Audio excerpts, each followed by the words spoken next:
Hoy vamos a hacer un análisis de una compilación realmente fascinante de Daniel Carballo. Sí, una fuente que reúne a maestros espirituales de tradiciones que, bueno, a primera vista parecen totalmente opuestas, ¿no? Totalmente.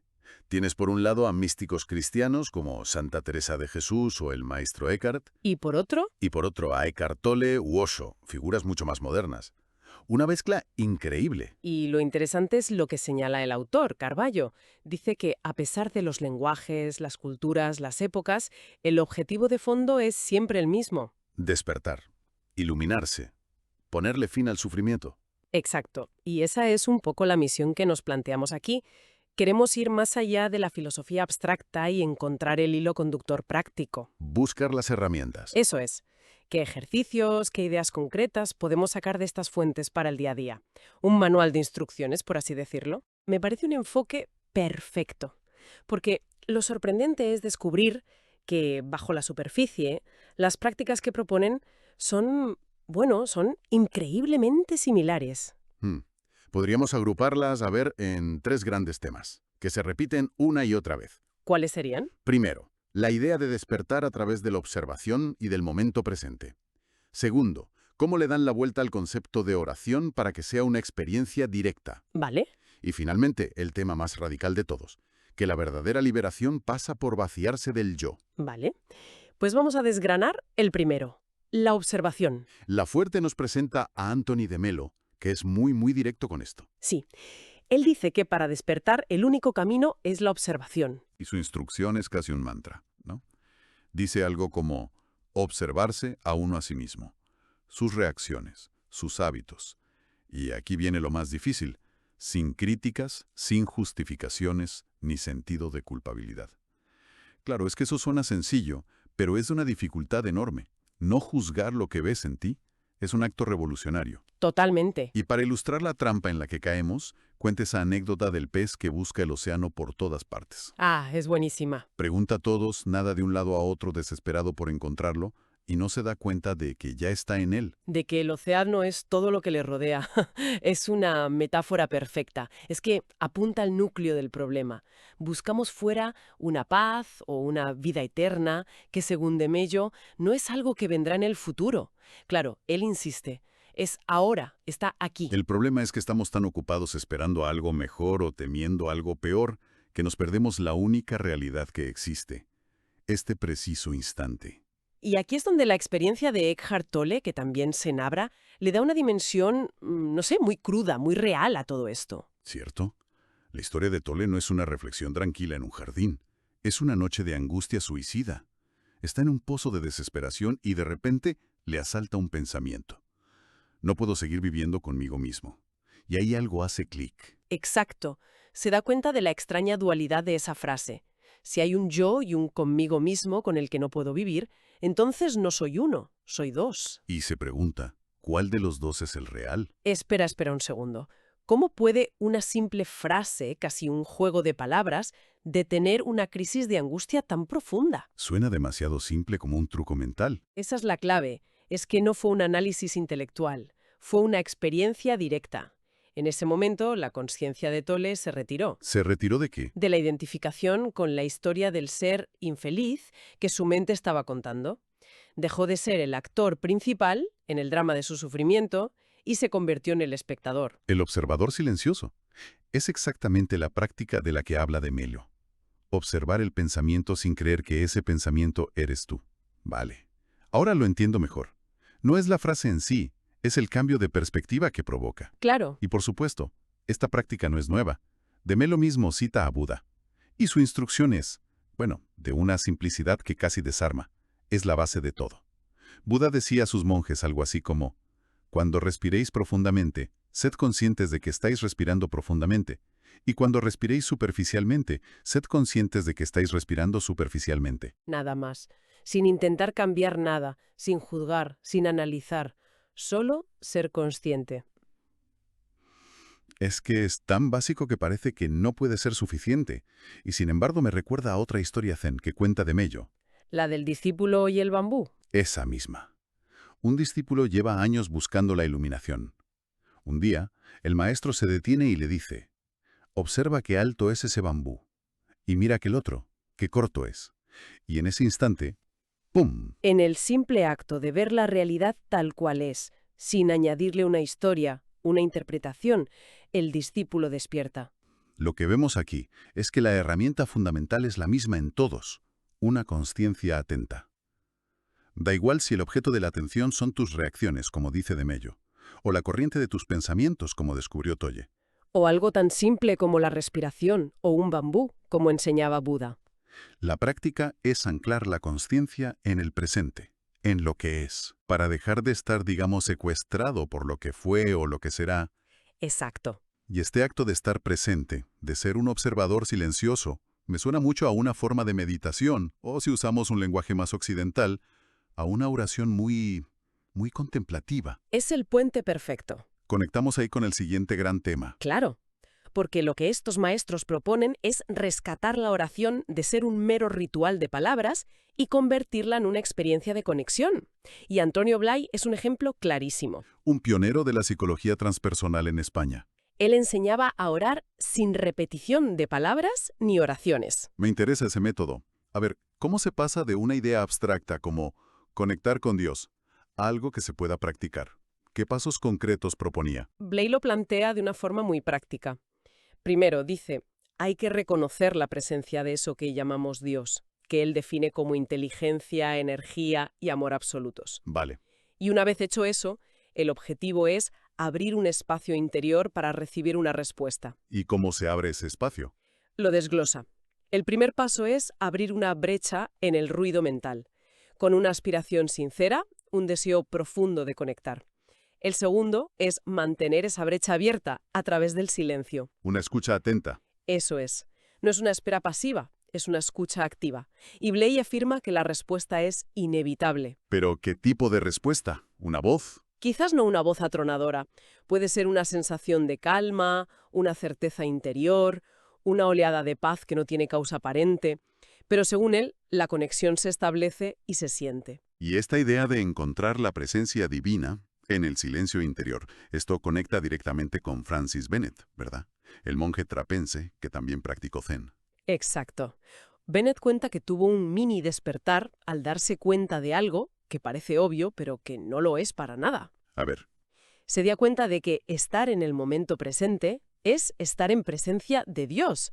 No hay diferencia. vaya. Con esa sola frase, derriba el muro entre la meditación oriental y la oración contemplativa cristiana. No son dos prácticas distintas. Son dos lenguajes para describir la misma experiencia. Exacto.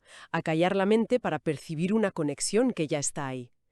Y si hablamos de oración contemplativa, tenemos que mencionar a Santa Teresa de Jesús. Su consejo a sus monjas era famoso. No se trata de pensar mucho, sino de amar mucho.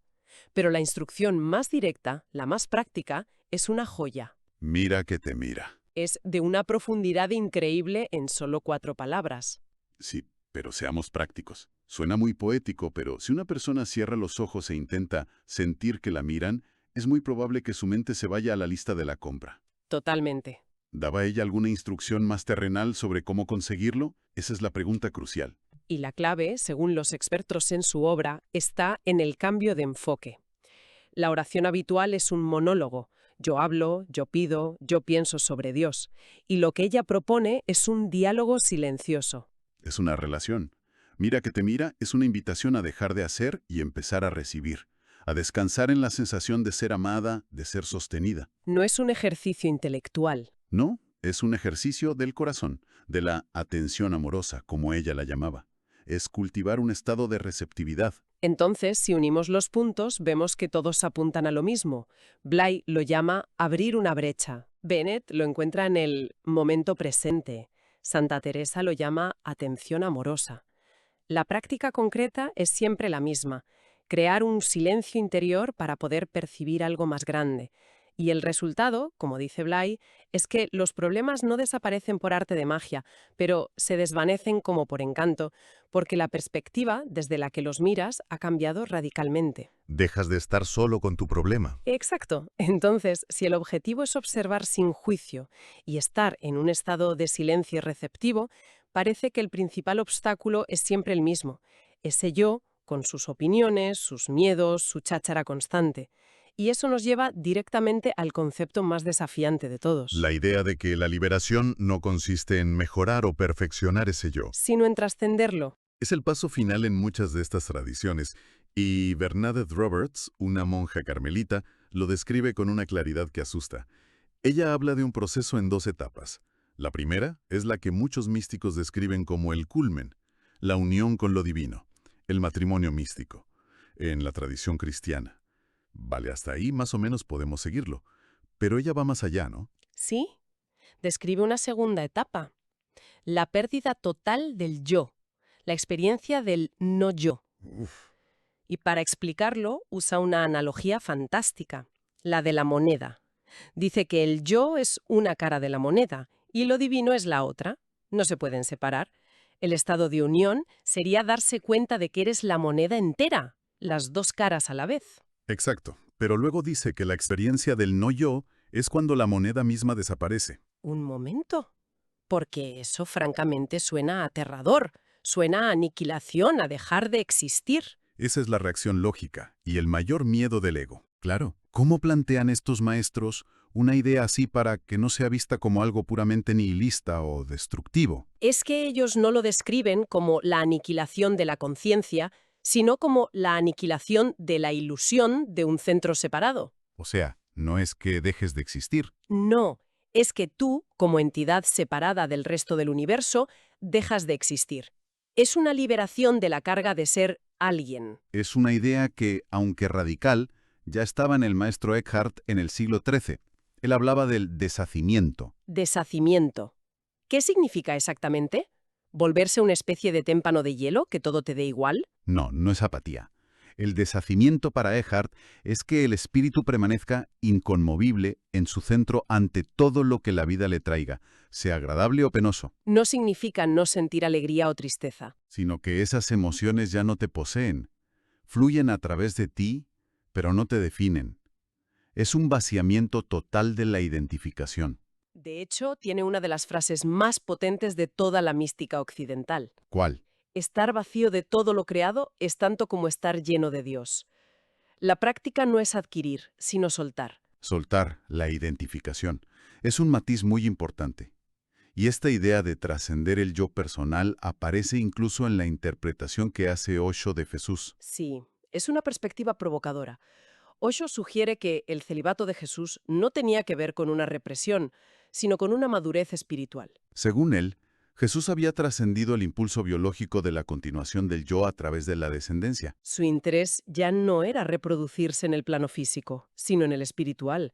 De ahí la frase, no engendra niños, engendra discípulos. Exacto. Es una metáfora, haber trascendido la necesidad de un legado personal, para convertirte en un canal para algo más grande. El hilo conductor de todos estos ejemplos es claro, el camino es una renuncia progresiva. Pero no en las cosas del mundo, no se trata de irse a una cueva, se trata de renunciar a la identificación interna con las cosas, con las ideas, y al final, con la propia idea de ser un yo separado. La libertad máxima no reside en tener un yo perfecto, sino en liberarse de la carga de tener un yo que proteger y defender constantemente. Bueno, para resumir un poco, creo que hemos encontrado ese hilo conductor que buscábamos, a pesar de venir de tradiciones tan dispares. Un místico alemán del XIII, una monja carmelita del XX, un gurú indio, un jesuita, todos parecen señalar en la misma dirección. Efectivamente. El camino parece ser siempre un movimiento desde la mente pensante, identificada y apegada, hacia una conciencia más amplia, más presente y, sobre todo, más receptiva. Ya sea a través de la observación sin juicio de De Mello, la oración silenciosa de Bly, el deshacimiento de Eckhart o la pérdida del yo de Roberts, la invitación es siempre a cambiar el foco, del contenido de la conciencia a la conciencia misma. Y me he fijado en algo que se repite en casi todas las fuentes, el uso de metáforas relacionadas con la visión. Hablan de ver la realidad tal como es, abrir bien los ojos, incluso la paradoja de Eckhart. Quien quiera ver a Dios tiene que ser ciego. El acto de ver es central. Es una observación excelente.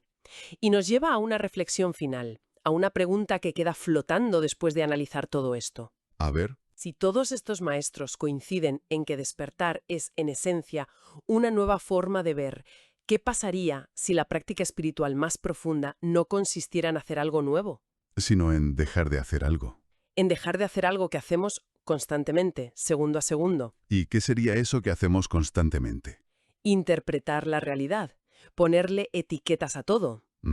Démelo cuenta esa famosa historia de Buda, que en lugar de dar un sermón, un día simplemente levantó una flor en silencio. Todos se pusieron a teorizar, a analizar, pero un discípulo, Mahakashyapa, simplemente sonrió. Y se dice que él fue el único que de verdad vio la flor. Así que la pregunta para reflexionar es esa. ¿Y si el único velo que nos separa de la realidad es la etiqueta que nuestra mente acaba de ponerle? ¿Y si despertar es simplemente aprender a mirar sin nombrar,